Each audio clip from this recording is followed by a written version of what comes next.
Ya saya tolong minta antar sama kamu. Kemana? Saya pengen cari penglarisan. Jualan saya sepi, bilangnya gitu. Terus anak-anak juga butuh biaya. Saya terlibat dengan hutang, bilangnya. Masuklah si Dewi dengan puncennya ke dalam. Ada bayangan, berwujud seperti pemuda, tapi ganteng banget. Pakaiannya kayak kerajaan. Tanpa sadar saya melakukan hubungan, Sri. Merasakan kenikmatan luar biasa. Sangat puas gitu ya? Sangat puas. Setelah berhubungan, Dewi bilang, ternyata di kasur itu ada banyak uang. Sekitaran 100 jutaan. Jadi kapan terakhir ibu ketemu dia lagi? Terakhir ketemu 2008. 2008. Gimana keadaannya, Bu? Di sebuah pasar yang tak pernah sepi suara, seorang bos sembako dikenal kaya dan berkuasa. Ia bersumpah di hadapan makhluk tak kasat mata, mengikat janji nikah goib demi kekayaan dunia fana. Berikan aku laris dan kuasa, ucapnya penuh percaya. Tanpa sadar, dirinya terjerat perjanjian penuh dusta. Ikatan kontrak perjanjian nikah beda alam ini pernah dijalani oleh kerabat Ibu Sri.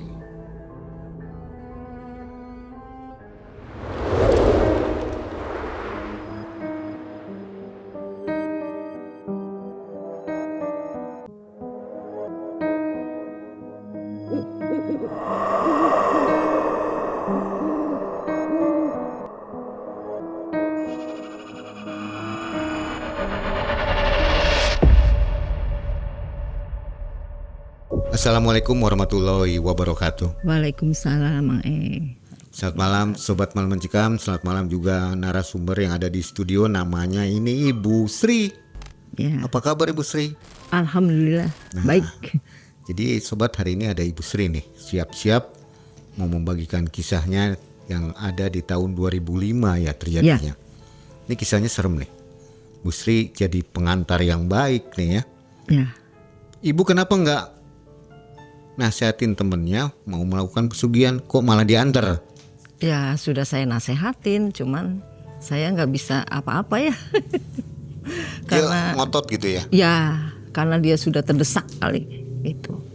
Dia mau menyelesaikan masalahnya sendiri gitu. Kalau saya kan nggak bisa, itu kan privasi dia ya gitu. Saya nggak bisa turut campur. Cuman saya kasih ini aja, kasih gambaran aja gitu. Jadi yang punya tahu infonya itu siapa, Bu? Dia sendiri atau Ibu?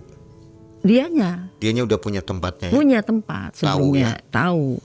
Oke, nah Sobat, ini pembelajaran untuk kita nantinya kisah ini ya. Ya. Bahwa melakukan pesugihan itu hal yang kurang baik. Bukan kurang baik ya Bu ya, tidak baik. Ya. Jadi kita akan dengarkan bersama kisahnya. Mudah-mudahan Sobat semua selalu dalam keadaan sehat walafiat dan rezekinya melimpah.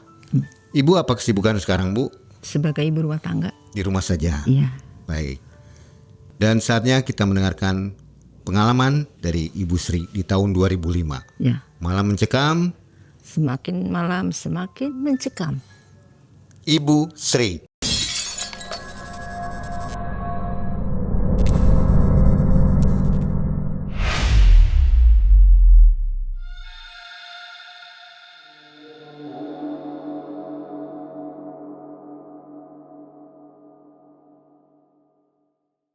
Begini Mang sebetulnya ini tanpa sengaja saya bertemu dengan teman saya, teman SMA, itu teman deket ya, teman dulu, teman sekolah gitu. Bertemunya itu di sebuah pembelanjaan. Dia memanggil saya, Sri kata. Terus saya tuh, oh siapa ya kata saya tuh. Kamu inget nggak sama saya? Bilangnya gitu. Ah iya, Dewi ya kata saya tuh. Nama-nama yang terlibat ini saya sudah samarkan semuanya Mang Kita ngobrol sebentar, terus dia kasih nomor aja dulu. Nomor. Kata saya tuh, kamu kalau mau main aja ke rumah, kita kontak-kontakan. Terus saya ada perlu, saya pulang dulu kata saya tuh. Nah berapa hari kemudian dia kontak saya. Katanya mau main gitu. Silakan aja main ke rumah. Saya masih rumah yang dulu, kata saya tuh gitu. Nah, udah gitu dia main ke rumah saya, kita ngobrol-ngobrol biasa aja dulu pertama sih. Terus dia pulang.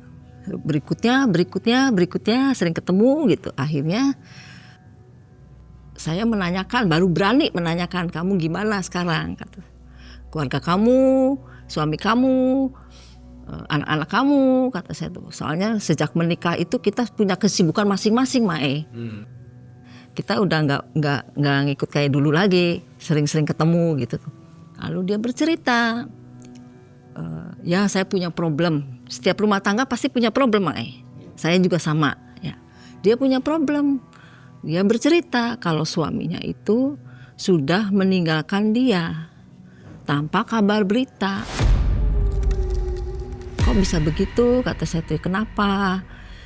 Ya bertengkarlah, suami saya kerja di Jakarta. Dia kerjanya di apa? Kata saya tuh, di entertainment. Ya di musik. Kata dianya tuh gitu. Oh, ya udah. Terus ya sejak ditinggal sama suami, usaha saya tuh jualan. Terus apalagi ya biasa aja lah, jualan untuk memenuhi kebutuhan. Saya sampai stres, saya sampai ibaratnya anak-anak saya sampai nggak keurus karena saya memikirkan suami saya. Suaminya kenapa selingkuh, Bu? Kalau entertainment kan pasti Deket ya. dengan gituan ya. Ya pasti dunia begitu ya, banyak. Apalagi Jakarta. Cemburu melulu ya. Ya pastilah, pasti begitu. Sedangkan dianya tuh di Cirebon. Nah, ya menghilang aja udah berapa tahun, Mae. Menghilang aja. Terus dia pulang. Terus pulang berapa hari kemudian dia main lagi. Saya pusing, kenapa? Jualan saya sepi, bilangnya gitu. Terus anak-anak juga butuh biaya. Saya terlibat dengan hutang, bilangnya gitu. Jualannya apa, Bu? Jualan sembako. Sembako. Di pasar. Berarti sudah toko gede juga ya? Ya sejak ditinggal suaminya itu habis. Jualan kan banyak saingan kalau di pasar tuh, Mae. Kalau kita nggak itu pastilah saingannya banyak ya. Yang namanya pasar itu pasti jualan banyak. Dewinya tuh, ya gimana ya? Saya terlibat banyak sekali hutang. Saya dikejar-kejar orang. Buat menambah modal saya minjem di rentenir. Oh, sampai sejauh gitu kamu tuh ya, kata saya tuh. Keluarga kamu nggak bantu kah? Nggak ada yang bantu saya, bilangnya. Nggak ada yang bantu saya hidup sendiri. Karena tahu sendiri kan, Sri, saya nikah dengan suami saya tuh nggak ada yang setuju. Orang tua sudah punya feeling karena nggak mungkin bagus. Tapi saya maksa. Oh iya ya, kata saya begitu. Ya kalau misalnya saya nurut orang tua sih nggak akan begini hidup saya. Jadi saya tuh mikirnya tuh hidup saya tuh benar-benar hancur banget ditinggal suami itu. Keluarga nggak ada yang sama sekali, nggak ada yang bantu, nggak ada. Saya berjalan sendiri, Sri, kata Dewinya gitu. Tapi saya mikir gini, Mang saya pengen ngomong apa gitu, saya nggak bisa bantu apa-apa, Mang ya. Sedangkan saya hidupnya kan sederhana, Mang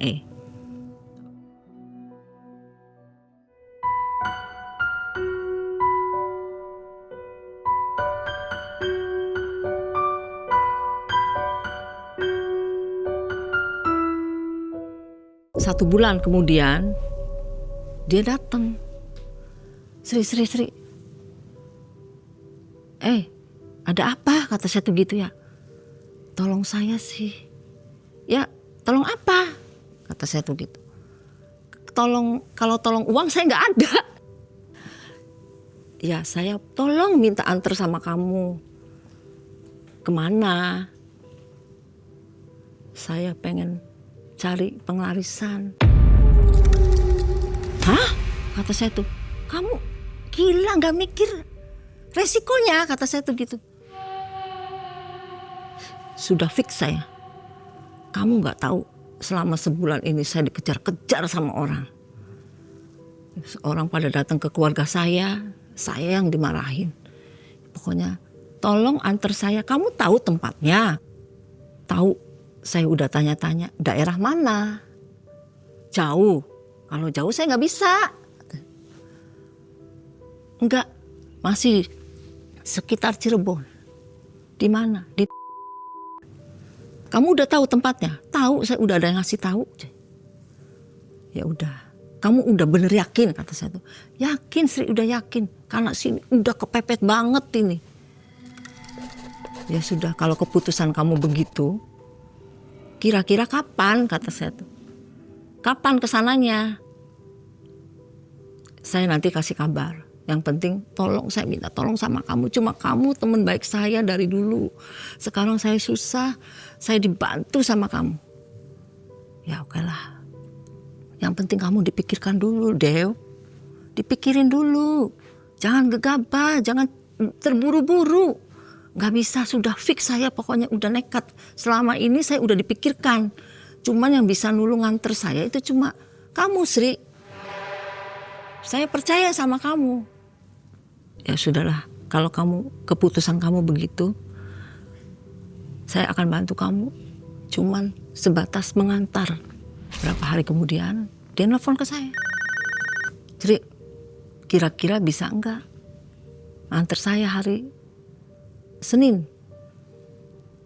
Ya, oke lah. Hari Senin, jam berapa? Agak sorean aja, ya siangan jam 2-an. Pas hari Senin tuh, Dewi datang. Karena Dewi gak punya kendaraan, Mai. Yang punya saya motor. Jadi saya tuh, ya oke lah, saya siapin semuanya. Saya izin sama suami, anak-anak juga. Saya juga bercerita sama suami, jangan marah Pak, kata saya. Saya cuma ganti, cuma sebagai supir aja. Kamu jangan sampai ikut campur, kata suami saya tuh. Enggak, saya cuma nganter aja. Dia udah dipikir matang-matang. Saya juga udah nasehatin. Tapi dia kekeh mintanya kayak gitu. Ya sudah, anak anter. Seenggak-enggaknya saya harus izin sama suami ya, Mang Eya. Saya nggak mau gitu terjadi apa-apa gitu. Lalu saya antar si Dewi tuh. Dalam perjalanan itu saya ya termenung diem aja gitu. Ini anak tuh bener enggak, kata saya. Perjalanan ke sana kan tuh, terus ada itu jalannya kan banyak pohon ya, rindang, adem gitu. Datang yes. Ada penduduk. Si Dewi nanya. Dewi yang nanya, saya yang pegang motor. Sebelah sana katanya. Saya terus lagi ke sana. Ketemulah rumahnya, kuncian itu. Dew, kamu masuk dulu. Saya tunggu di motor. Nah Dewi ketemu. Sama kuncian itu saya dipanggil. Sini. Lalu saya deketin. Bener tah? Bener, ini bener. Lalu saya masuk sama Pak Kunciannya tuh. Si Dewinya ngomong, Pak, menceritakan semuanya. Saya udah capek begini. Saya pengen selesai masalah saya. Terus kata Kunciannya bilang gini, Ibu sudah siap dengan segala risikonya. Persyaratan apanya? Sudah. Saya udah siap semuanya. Kuncian itu bilang, ada maharnya Bu. Ibu sudah siapkah? Saya sudah siapkan. Maharnya berupa uang. Nah uang itu sebesar 500 lah. Kasihkan ke Kuncian itu. Lalu Kuncian itu mempersiapkan sesajen kayak gitu tuh. Sesajen, kita duduk di sini aja. Di ruang tamu tuh diam aja. Terus saya nyenggol lagi. Dew, yakinkah? Terus Dewi bilang, yakinlah. Sudah masuk. Saya gak bisa keluar lagi. Saya sudah kepentok banget. Kamu gak ngerasain apa yang saya rasakan. Ya sudah, kalau yakin mah. Lalu keluar Kunciannya. Bawa sesajen itu berupa kembang, kopi, teh, cerutu, sama dupa. Dupa, terus ada lagi kayak dupa yang panjang gitu tuh. Ya. Terus ayam. Ayo Bu ikut. Kemana? Ibu ke tempat tirakat. Gitu. Mae. Oke lah. Ayo Yuk, kata saya. Jalan. Menuju ke tempat tirakat itu. Kita jalan. Jalan perjalanan itu banyak pohon bambu. Suasananya ya agak-agak sintru lah gitu. Jalan cukup lumayan 15 menit lah. 15 menit jalan. Ada pohon bambu, ada pohon gede-gede gitu. Ketemulah tempatnya. Seperti rumah kecil gitu tuh, Mai. Ibu Sri nunggu di luar aja. Biar saya sama Bu Dewi masuk. Nah, saya nggak tahu apa yang diomongkan gitu ya. Melakukan apa-apa saya tidak tahu. Terus masuklah si Dewi dengan kuncinya ke dalam. Saya nunggu. Terus berapa lama kemudian si kucing itu keluar. Sekarang Ibu Sri pulang dulu. Nanti 7 hari kemudian Bu Sri datang ke sana lagi ngejemput. Oh, baik Pak. Lalu saya pulang. Ya diam aja lah, saya pikirannya nggak karuan. Memikirkan ini ya biar gimana pun temennya. Lalu saya pulang. Selama 7 hari ya saya pikirannya ya mikirin aja. Terus 7 hari kemudian saya jemput. Saya ke rumah Kuncen dulu. Pak, oke, ayo bareng-bareng ke sana jemput. Si Kuncen masuk, saya tetap nunggu di luar, nggak boleh masuk. Kuncen keluar dengan Dewi. Saya ngeliat Dewi keadaannya kayak agak lemah gitu tuh, kayak lemah terus pucat gitu. Ke rumah Pak Kuncen dulu, Bu Dewi, semua apa yang saya bicarakan tolong dijalankan. Sebelum pulang nih bawa tanaman, ditanam di rumah. Iya. Pulang Dewi dengan saya, Mae. Pulang naik motor. Sepanjang perjalanan saya nggak tanya apapun karena lihat kondisinya agak kayak letih gitu tuh, kayak letih. Lalu sampai di rumah saya bikinkan air, minum apa. Terus duduk. Udah agak enakan, baru saya bertanya, Dew, kamu di sana ngapain aja? Terus dia bilang, saya melakukan tirakat, puasa. Saya setiap malam itu saya nyalakan dupa, harus dinyalakan wangi-wangian. Terus penerangannya itu seperti lampu templok tuh, Mae. Di remeng-remeng gitu tuh. Terus ada kejadian apa? Kejadiannya ini sih. Hari pertama saya tidak merasakan kejadian apa-apa. Hari kedua tidak.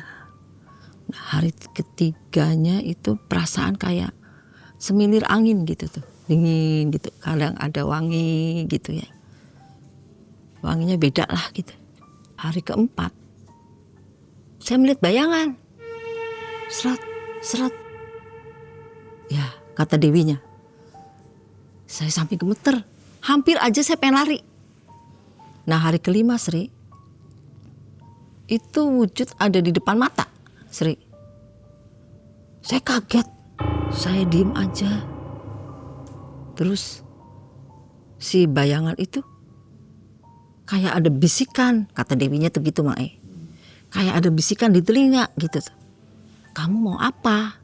Kata Dewinya gitu, Mang Antara bicara ngomong atau gimana, atau dari hati ke hati. Kata Dewinya tuh, saya mau pesugihan. Saya mau pengelarisan jualan saya. Kata Dewi gitu, Mang Saya capek, Bah. Saya mau pesugihan. Saya mau kaya. Kamu mau nanggung resiko semuanya, kata si yang dibisikin gitu, kata Dewinya tuh gitu, Mai. Terus kamu bilang apa, Dew? Yakin? Oh, ya sudah. Terus menghilang itu. Kamu apa? Saya melakukan semua ini untuk keluarga saya, Sri. Jadi saya apapun saya lakukan. Nah, hari ke-6 jam berapa ya? Kata Dewinya tuh sekitar jam 1-an. Itu seperti ada cahaya, Sri. Cahaya terang benderang di kamar tuh. Cahaya, iya. Lalu lama-lama terang, kamar tuh terang, Sri. Kata Dewi tuh begitu. Terus kayak seperti ada pangeran. Wajahnya tampan sekali. Aduh, tampan banget nih. Gagah banget. Pakai kerajaan, baju kerajaan, Sri. Tanpa sadar, kata Dewi gitu, Mang tanpa sadar saya melakukan hubungan, Sri. Hubungan suami istri, kata Dewinya. Gila, kata saya tuh. Tapi Sri, kata Dewi tuh, saya melakukan hubungan badan tidak punya perasaan takut gitu tuh. Kata Dewi gitu. Karena ganteng ya? Ya karena ganteng ya. Ganteng banget. Udah Mang ya namanya orang kayak kerajaan kan putih, pangeran gitu. Saya tuh Sri, tahu-tahu saya melakukan, tidak merasa canggung atau gimana gitu. Beda banget dengan suami, Sri, kayak gitu. Beda banget. Ini rasanya kayak hati saya tuh bahagia banget, Sri. Menjelang pagi, tahu-tahu saya terbangun. Kayak mimpi, Sri. Kayak mimpi banget, Sri. Kayak gak terjadi apa-apa gitu tuh. Itu hari ke-6 ya, Mang kata Dewinya tuh gitu. Nah, hari ke-7 seperti biasa menyalakan dupa lagi, kata Dewinya tuh. Lalu datang lagi itu si pangeran itu. Ya begitu lagi. Ya saya menikmati kayak orang ketagihan, kata Dewinya gitu. Nah, hari ke-7 melakukan lagi, kata Dewinya tuh. Terus habis itu saya biasa terlelap lagi malamnya, Sri. Terus kata Pak Kuncennya gimana? Nah, saya tuh harus menyediakan kamar untuk saya melakukan ritual lagi di situ. Terus apalagi kata Pak Kuncennya, kata saya, gini Sri, setiap tahun saya harus persembahan ke Pak Kuncen. Persembahan seperti apa? Kata saya tuh ya ke Dewi tuh ngomong gitu. Ya seperti saya menyediakan mahar lagi ke Pak Kuncen gitu. Oh ya sudahlah. Kalau memang udah keputusan kamu begitu, kamu sekarang istirahat ya Deo. Saya mau pulang dulu. Lalu saya pulang, Mang Udah, saya udah lepas aja gitu, nggak mau turut campur, udah nggak tahu kabarnya. Tahu-tahu saya dengar itu dia sukses. Setelah berapa lama? 1 bulan lah, 1 bulanan gitu, 1 itu bulan 2 bulan. Ya, nggak kontakan ya. Dia kali lagi menjalankan ritual-ritual gitu. Habis gitu, Mang saya tuh melihat dengar jualannya laris gitu. Lalu saya ngecek gitu. Saya datang ke pasarnya. Saya lihat, emang bener ya, sampai rame gitu. Dagangannya laris lengkap, Mang Terus saya pulang lagi, terus saya udah diem lagi.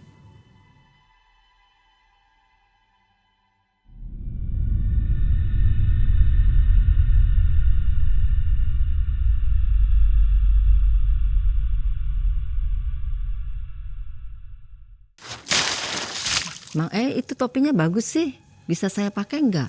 Ibu mau pakai? Iya. Boleh. Cobain Bu. Lihat dulu. Iya. Bagus sih bahannya. Saya pakai ya Mang ya. Bisa Boleh. buat bawa pulang enggak ini? Mau dibawa pulang? Ya. Mau nih beneran? Mau dong. Boleh. Oke. Makasih. 2 bulan kemudian dia kontak saya. Sri apa kabar? Ceria gitu Mang Ya gimana lah, udah kayaknya udah tidak pusing kayak gitu ya. Terus baik kata saya tuh. kamu main kesinilah ke rumah saya. Kamu di mana rumahnya? Masih di situ. Enggak, saya udah ngambil perumahan. Oke lah, saya mampir, dikasih alamat. Gitu. Saya ke rumahnya, ih gila, rumahnya mewah banget, cepet banget kata saya tuh. Terus, assalamualaikum. Apa kabar Sri? Udah kayaknya beda Mak. Udah punya duit banyak kayaknya beda. Gimana kabarnya? Sehat. Terus ngobrol. Terus saya tanya, Dev, ini kamu dapat modal dari mana? Kamu kan pernah tahu, saya pernah ngomong sama kamu, kalau saya harus menyediakan kamar. Jadi kamar itu setiap malam Jumat itu dia melakukan tirakat di situ. Tidak boleh ada orang yang buka. Itu Mae, kata dianya tuh. Kata si Dewinya. Kalau di rumahnya ada siapa aja, Bu? Di rumah ada anak-anaknya. Dia udah tidak terbebas dari orang tua sama pembantu. Karena dia orang tuanya udah yang nggak setuju kan gimana sih? Dia mandiri sendiri. Jadi aman lah ya, ritual aman. Di rumah itu. Iya, makanya dia ngambil rumah gitu. Tadinya kan dia rumahnya kan ya masih ke rumah ibunya atau apa gitu. Sekarang dia pindah ke rumah sendiri. Jadi menyediakan kamar tidak boleh dibuka oleh siapapun.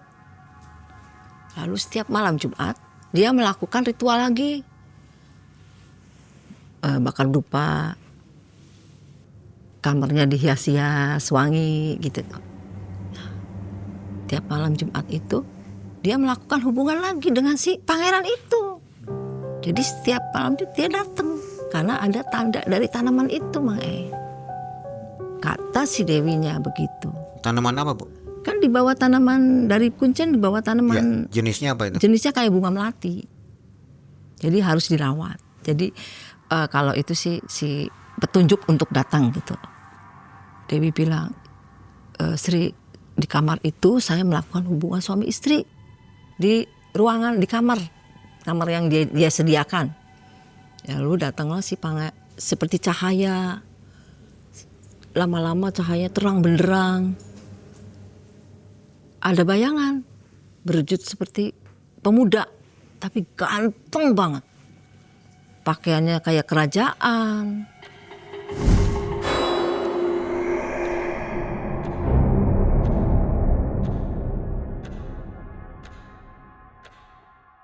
Terus gimana, Wi? Terus saya melakukan hubungan intim sampai merasakan kenikmatan luar biasa, tidak seperti kayak suaminya. Sangat puas gitu ya. Sangat puas. Gila kata saya tuh. Itu semalam suntuk, Bu ya? Ya semalam. Tapi menjelang subuh sudah. Dewi bilang, saya bangun Sri pagi tuh. Ternyata di kasur itu ada banyak uang. Merah semua Sri. Sekitaran 100 jutaan. Uang merah semua itu? Merah semua. 100 ribuan ya? 100 ribuan. Saya tuh nggak nyangka, saya pegang. Aduh, ini banyak sekali. Itu berserakan, Bu? Berserakan di kasur.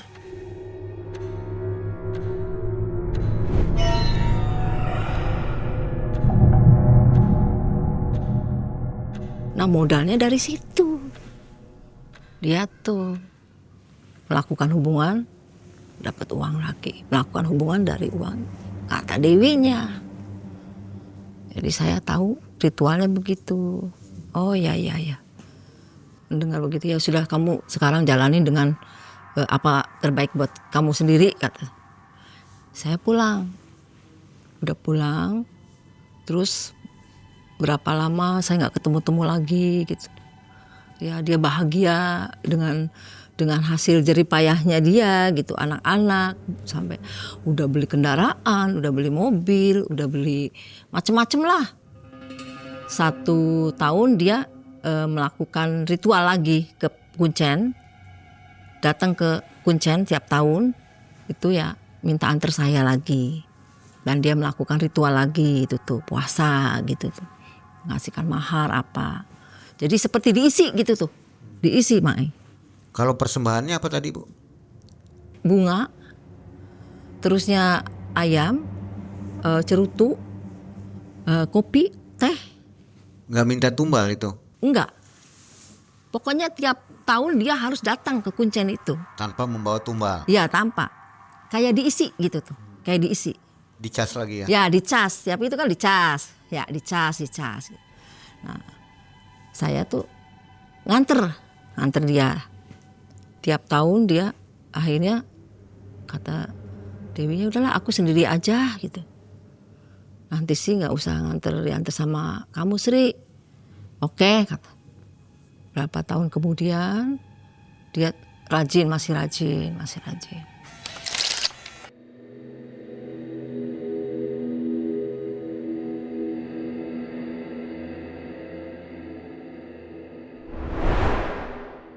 Saya terakhir mendengar kabar terjadi musibah ke anaknya. Tertabrak. Anaknya ada berapa, Bu? Anaknya ada 2. Yang mana yang ketabrak? Yang laki. Paling gede. Ya paling gede. Saya dikasih tahu, Sri, anak saya ketabrak. Ya ampun, di mana? Di rumah sakit, patah tulang. Lagi jalan sama temennya, tabrak. Umuran berapa? Ya remaja ya. Sampai ibunya mau pingsan, saya keret aja. Jangan lihat. Sampai polisi juga, urusan dengan polisi. Dia nangis. Anak saya gimana?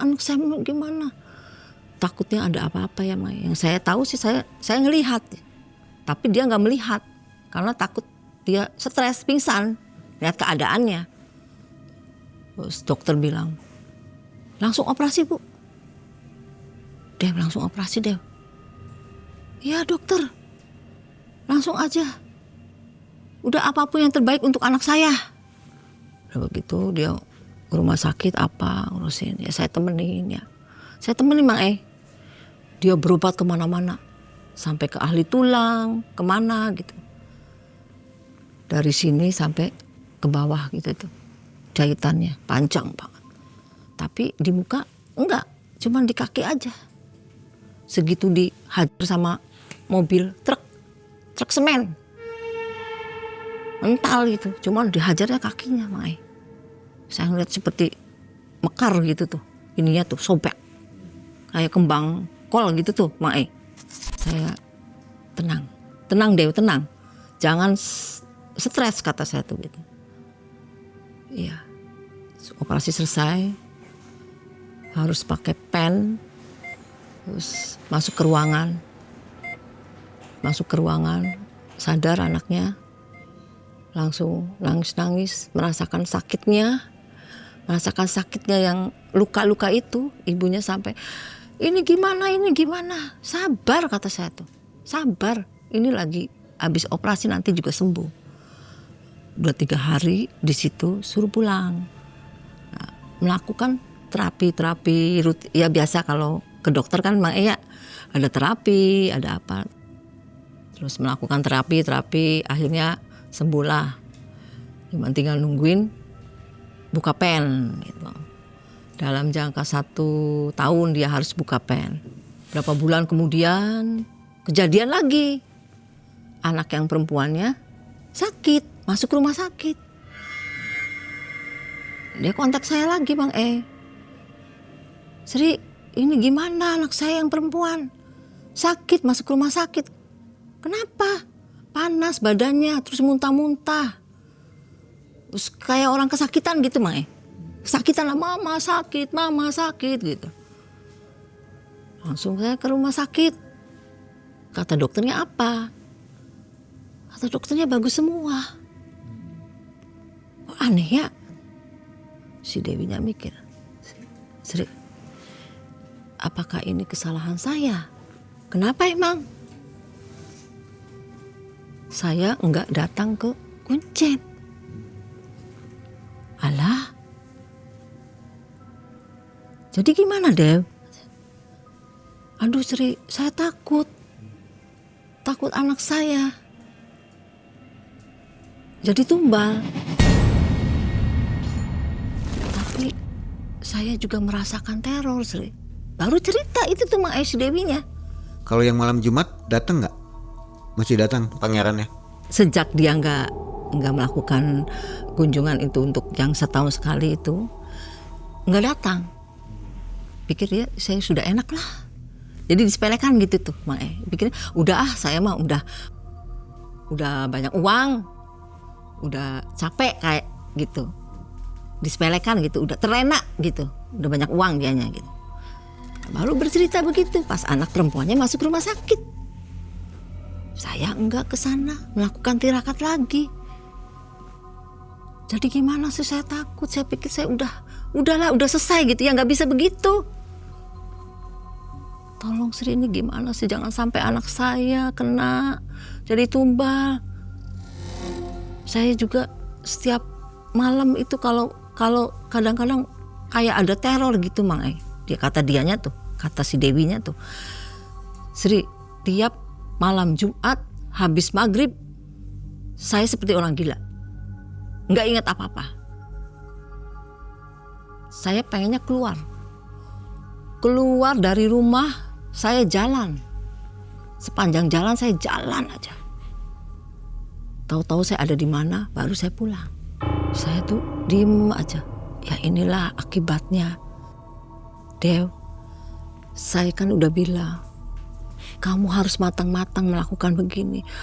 Tolong saya Sri, kata Dewinya. Tolong saya mau keluar dari masalah ini. Saya gak mau anak saya jadi tumbal, kebawa. Saya takut. Nanti saya bertanya sama orang yang Pak Ustadz atau apa, gimana Dew? Tolonglah Sri, tolong carikan, saya mau bersih, mau pembersihan. Saya akhirnya mencari informasi buat pesugihan ini tuh, Mang Lalu saya ada yang kasih tahu itu ke pesantren, ketemu sama Pak Ustadz. Saya datang sendiri ke sana. Saya bercerita ke Pak Ustadznya. Ya sudah Bu, teman ibu suruh bawa ke sini. Tapi habis sholat Jumat, teman ibu bawa ke sini. Ya sore nggak apa-apa. Baik Pak Ustadz. Langsung saya kontak Dewi. Dew, saya punya informasi nih. Kamu benar-benar mau lepas semuanya. Iya Sri, saya mau lepas. Saya nggak mau anak saya jadi korban. Sekarang begini, barangkali nanti ada peristiwa lagi. Saya punya kenalan Pak Ustadz dari untuk pembersihan kamu harus datang hari Jumat sore. Kamu bawa baju.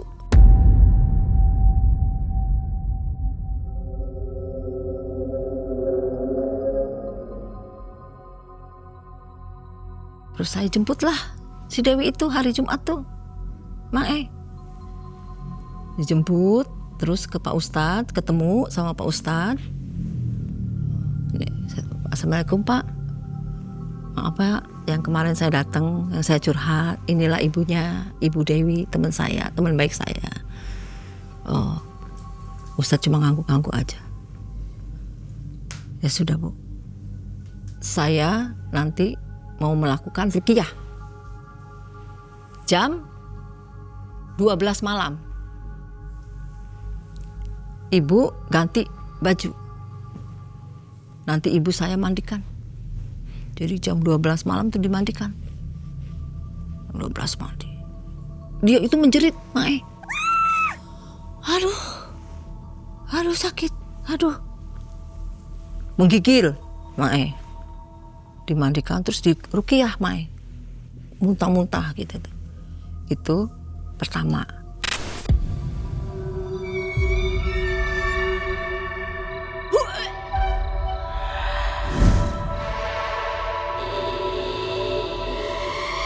Udah hari Jumat pertama pulang dulu Bu, nanti Jumat ke depan ibu kesini lagi dan melakukan begitu lagi. Nah, itu yang kedua itu dimandikan lagi jam 12 malam. diruqyah lagi. Biar kata Pak Ustadz kotorannya keluar gitu, si jin-jinnya tuh. Ruqyah lagi dan dimandikan lagi si Dewi itu. Langsung dia merasakan sekujur tubuh kadang panas kadang menggigil, Mang E. Saya merasakan itu baunya, Mang E. Baunya kayak bau apa ya, bang gitu tuh, Mang E. Kayak bau gitu, bau banget. Saya sampai nggak kuat gitu, Mang E. Wah, Dewinya kayak orang meronta-ronta gitu, muntah-muntah apa. Sudah melakukan begitu di ruqyah, dia lemes terus pulang. Jadi melakukan pembersihan itu nggak sekali, Mang E. Itu sampai si badan itu enakan gitu tuh. Si kodamnya tuh keluar gitu tuh, Mang E. Ketiga begitu. Keempat begitu. Bau juga sama. Bau banget. Bau kayak bau apa ya? Gitu tuh. Bau gitu, bau banget. Sampai saya nggak kuat. Yang nganternya tuh. Ya, si Dewinya nggak bisa ngapa-ngapain karena kayak orang lemes gitu tuh. Hari kelima ke situ, Mai. Jadi kayak si Pak Ustadznya tuh mandiin lagi kayak apa ya? Kayak orang gotot-gototan gitu tuh sama si makhluk gitu tuh. Ini hari kelima ya? Ya hari kelima. Jadi setiap hari bolak-balik itu? Tiap Jumat. Tiap Jumat, seminggu sekali? Iya, tiap Jumat itu. Si Dewinya itu terakhir itu Pak Ustadznya kayak orang gulet gitu tuh. Gimana lah, kayak tenaga dalam gitu, Mang E. Ya serem lah, merinding. Lebih bau banget. Lebih bau.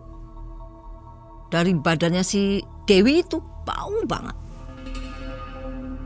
Terus kayak si Dewinya kayak plek, jatuh gitu tuh, Mang E. Pas Ustadznya bilang, Bu, alhamdulillah ini udah agak mendingan. Ini nanti si Dewi kan nggak bisa apa-apa, Mang E. Jadi si Ustadznya itu bicaranya ke saya, Bu, ada yang dibawa enggak dari sana? Langsung saya bilang ke Pak Ustadz, ada Pak Ustadz, bunga melati dari sana. Ibu buang. Itu bunga yang mengundang makhluk itu. Ibu buang, jangan buang sembarangan. Ibu buang di tempat air mengalir seperti laut kek, sungai kek. Baik Pak Ustadz. Terus apalagi Pak Ustadz? Buang itu semua. Sesajen buangin semua. Jadi di rumah itu harus dibersihkan semua. Dibuangin semua itu. Pak Ustadz, di kamar itu ada tempat untuk tirakatnya si Dewi. Kalau bisa Pak Ustadz datang ke rumahnya. Barangkali ada di situ. Baik, saya datang. Tapi Bu nggak bisa sekarang. Jumat depan aja. Tapi kalau bunga itu gimana? Kata Dewinya tuh, Pak Ustadz, Mang E. Bunga sih kalau bisa secepatnya. Tanaman itu harus dibuang. Ya udah, baik Pak Ustadz. Nanti saya melaksanakan semua anjuran dari Pak Ustadz. Terus saya pulang sama Dewi. Dew, harus dibuang ini. Iya. Saya minta tolong sama kamu. Minta tolong sama kamu, dibuang kemana aja lah, yang penting air mengalir. Lalu saya buang itu si tanaman itu, Mang E. Pas saya buang tanaman itu, saya angkat, itu berat. Saya merinding buru-buru. Saya tuh merinding banget. Saya buang tapi berat banget, Mang E. Di sungai mana, Bu? Di Sungai Krian. Sungai di situ. Saya berat sekali. Malam-malam ya? Malam-malam. Karena disuruhnya malam. Saya angkat, itu berat banget, Mang E. Tapi saya ini merinding banget, kayak gimana tuh? Tapi saya baca aja ayat kursi. Saya la ilaha illallah. Saya kursi, saya lempar. Seret. Si Bu Dewinya nggak ikut itu? Enggak, karena Sendirian? keadaannya Bu Dewi kan lagi ibaratnya di Rukiah kan lemes ya, gitu. Jadi ibu utusannya ya? Ya, itu udah selesai. Saya pulang ke rumah, terus Jumat ke depannya Pak Ustadznya datang ke rumah Dewi, melihat rumahnya, terus dia ya kayak orang ngaji gitu tuh, dibuka, di rumahnya dibersihin semua, dia bawa murid-muridnya gitu tuh, bukan Pak Ustadz sendiri, sambil bawa murid-muridnya gitu. Langsung Pak Ustadz itu melakukan seperti kayak baca-baca gitu tuh, dibersihin semua, dibuang semua yang ada di situ, semacam kayak jin-jin gitu, dibuang semua.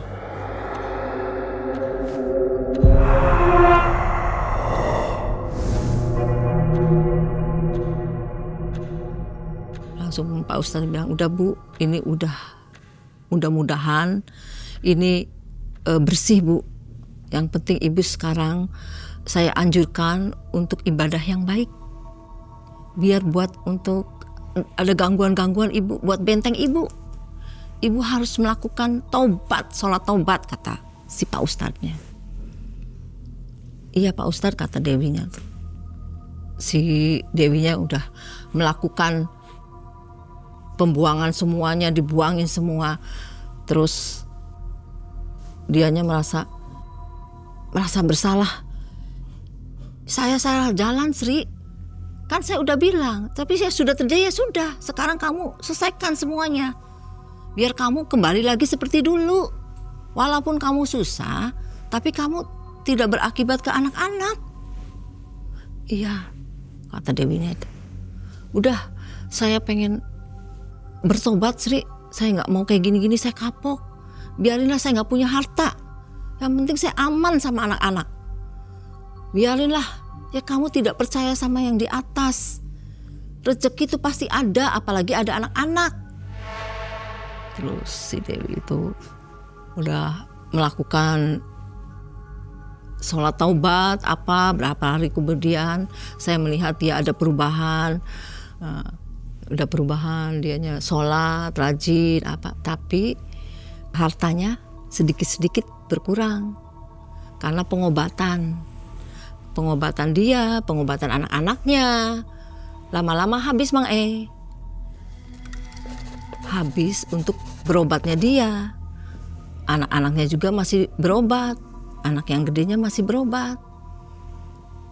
Jualannya menurun, hartanya habis, ya ada sisa-sisa sedikit. Tokonya mulai berkurang barang-barangnya. Akhirnya dia seperti dulu lagi. Hidupnya ya sederhana, susah. Tapi tidak jadi beban buat dia sendiri karena anak-anaknya aman. Tidak menjadi tumbal. Kata saya tuh, ya syukurlah kalau memang iya kamu lebih ibaratnya lebih bahagia begini, lebih aman begini, anak-anak kamunya tidak bermasalah, kamu lebih enakan begini, ya sudah dijalanin.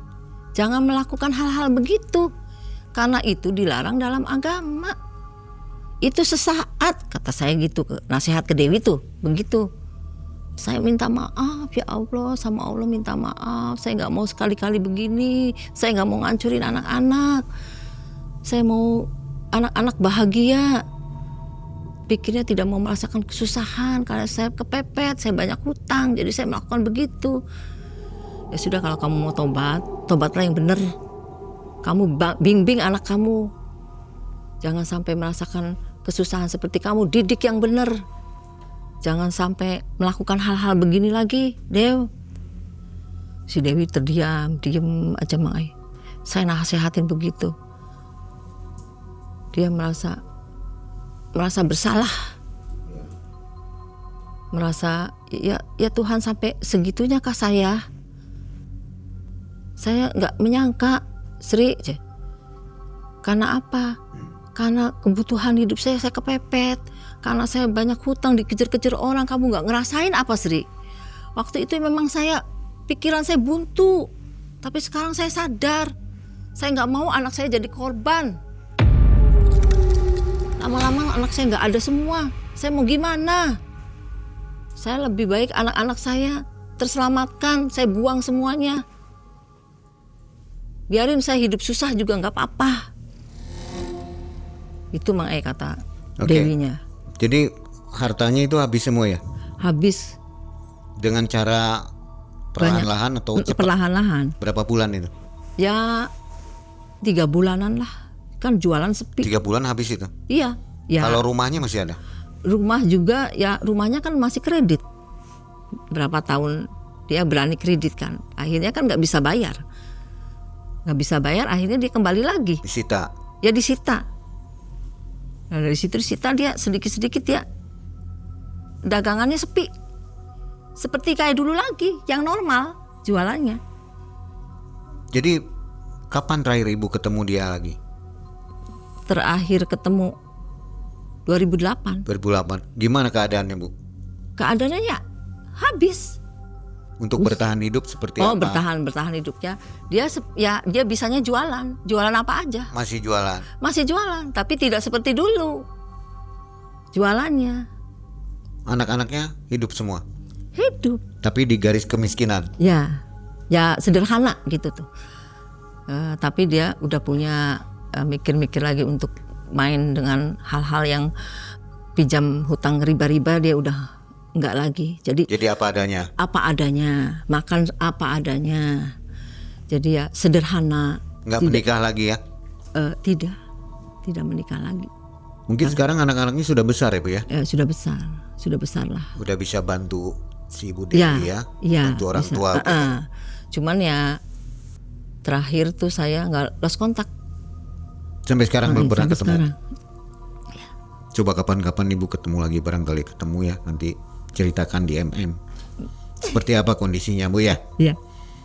Oke, itu akhirnya Ibu itu kembali ke jalan yang benar. Yang benar. Nggak ada teror. Ibu tahu nggak barangkali diteror oleh si pangeran itu kan? Nggak ada.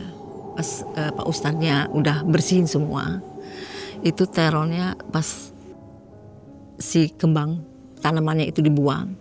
Karena katanya sih tanaman itu sebagai tanda untuk si makhluk itu datang. Ya. Itu kan bunganya mati ya? Wangi ya, wangi gitu.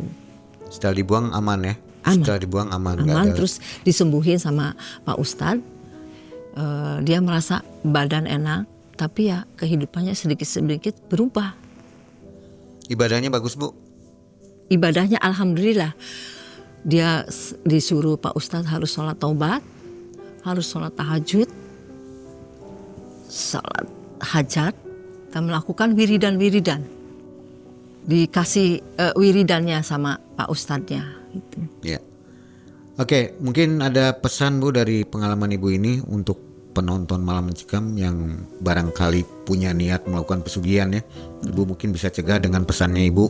Ya, sebetulnya dalam kehidupan ini pasti ada cobaan, Mang Ai. Jadi kita tuh pasti rumah tangga, di ujian tuh di rumah tangga, bukan di pacaran. Buat yang muda-muda barangkali mau ke rumah tangga. Ujian yang benar kehidupan itu rumah tangga. Kalau kita, benteng kita, mental kita tidak kuat, tidak bisa memanage keuangan atau apa, keluarga, itu pasti ke bawah. Yaitu kekurangan sedikit, main hutang. Ya. Hutang lagi, pinjol ya. Riba, rentenir di mana-mana sekarang.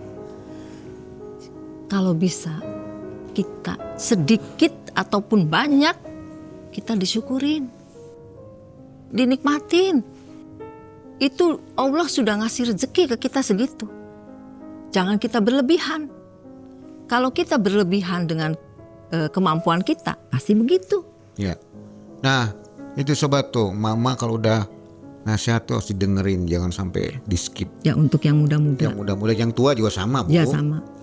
Terima kasih ya Bu Sri. Ya. Mudah-mudahan jadi cerminan untuk kita semua pengalamannya. Tapi Bu Sri juga jangan nganterin lagi orang melakukan pesugihan Bu. Ibu juga punya salah di situ ya. Iya, Merasa salah. berdosa ya Bu ya. Iya, merasa berdosa, tapi saya udah ibaratnya udah menasehatin, tapi dianya mintanya Harusnya begitu. ditinggal Bu. Begitu nasihatin nggak mau, jangan mau gitu ya. Bu Sri tak pernah membayangkan persahabatan yang ia rawat bertahun-tahun harus berakhir dengan pemandangan yang menyayat. Hutang piutang menjadi pintu pertama menuju kesalahan besar. Dan di penghujung usianya, Bu Sri hanya bisa menyaksikan tubuh sahabatnya mulai runtuh, seiring perjanjian gaib yang menagih balasan. Dan aroma kematian lebih dulu menyapa sebelum ajal tiba. Di sana, Bu Sri belajar bahwa kekayaan yang dibeli dengan iman hanya bisa menyisakan kesunyian dan penyesalan. Info untuk sobat semua yang belum mencet tombol gabung dan belum masuk ke member area, silakan jalan-jalan di situ untuk nonton kisah-kisah yang tidak ada di video regular ya. Karena di sana ada kisah mistis yang tidak bisa ditampilkan di sini. Oke, mudah-mudahan sobat suka dengan fitur tambahan dari Malam Cekam.